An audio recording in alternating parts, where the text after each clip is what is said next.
Hello माँ, मैं राजू बोल रहा हूँ। कैसी हो माँ? मैं मैं ठीक हूँ बेटे।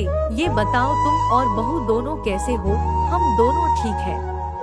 माँ आपकी बहुत याद आती है। अच्छा सुनो माँ, मैं अगले महीने इंडिया आ रहा हूँ तुम्हें लेने। क्या? हाँ माँ, अब हम सब साथ ही रहेंगे। नीतू कह रही थी माजी को अमेरिका ले आओ, वहाँ अकेली बहुत परेशान हो रही होंगी। हेलो, सुन रही हो माँ? हाँ हाँ बेटे, बूढ़ी बेटे और बहू का प्यार नस नस में दौड़ने लगा। जीवन के 70 साल गुजार चुकी सावित्री ने जल्दी से अपने पल्लू से आंसू पोंछे और बेटे से बात करने लगी। पूरे 2 साल बाद बेटा घर आ रहा था। बूढ़ी सावित्री ने मोहल्ले भर में दौड़ दौड़ कर ये खबर सबको सुना दी। सभी खुश थे कि चलो बुढ़ापा चैन से बेटे और बहू के साथ गुजर जाएगा। राजू अकेला आया था। उसने कहा कि माँ, हमें जल्दी ही वापस जाना है, इसलिए जो भी रुपया पैसा किसी से लेना है वो लेकर रख लो, और तब तक मैं किसी प्रॉपर्टी डीलर से मकान की बात करता हूँ। मकान? माँ ने पूछा।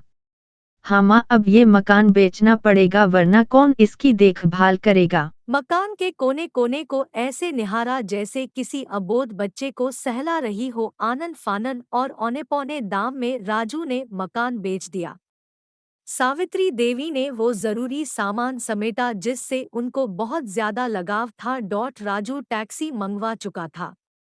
एयरपोर्ट पहुंचकर राजू ने कहा, माँ तुम यहाँ बैठो, मैं अंदर जाकर सामान की जांच और बोर्डिंग और वीजा का काम निपटा लेता हूँ। ठीक है बेटे। सावित्री देवी वही पास की बेंच पर बैठ गई। काफी समय बीत चुका था।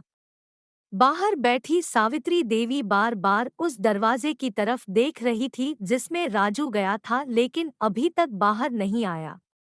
शायद अंदर बहुत भीड़ होगी सोचकर बूढ़ी आंखें फिर से टकटकी लगाए देखने लगती। अंधेरा हो चुका था। एयरपोर्ट के बाहर गहमागहमी कम हो चुकी थी। माँ जी, किससे मिलना है? एक कर्मचारी ने वृद्धा से पूछा। मेरा बेटा अंदर गया था टिकट लेने। वो मुझे अमेरिका लेकर जा रहा है, सावित्री देवी ने घबराकर कहा। लेकिन अंदर तो कोई पैसेंजर नहीं है। अमेरिका जाने वाली फ्लाइट तो दोपहर में ही चली गई। क्या नाम था आपके बेटे का? कर्मचारी ने सवाल किया।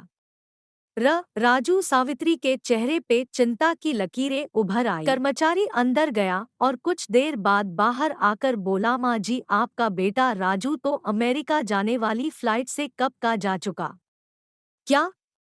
वृद्धा की आंखों से आंसुओं का सैलाब फूट पड़ा। बूढ़ी माँ का रोम रोम कांप उठा। किसी तरह वापस घर पहुंची जो अब बिक चुका था। रात में घर के बाहर चबूतरे पर ही सो गई। सुबह हुई तो दयालु मकान मालिक ने एक कमरा रहने को दे दिया।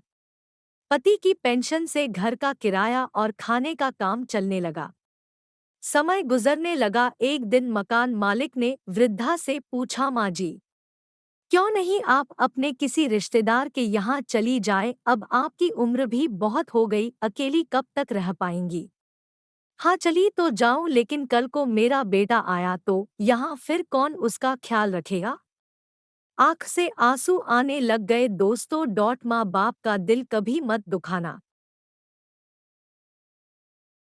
इस कहानी से आपको क्या सीख मिली? माँ को कभी नहीं सताना चाहिए।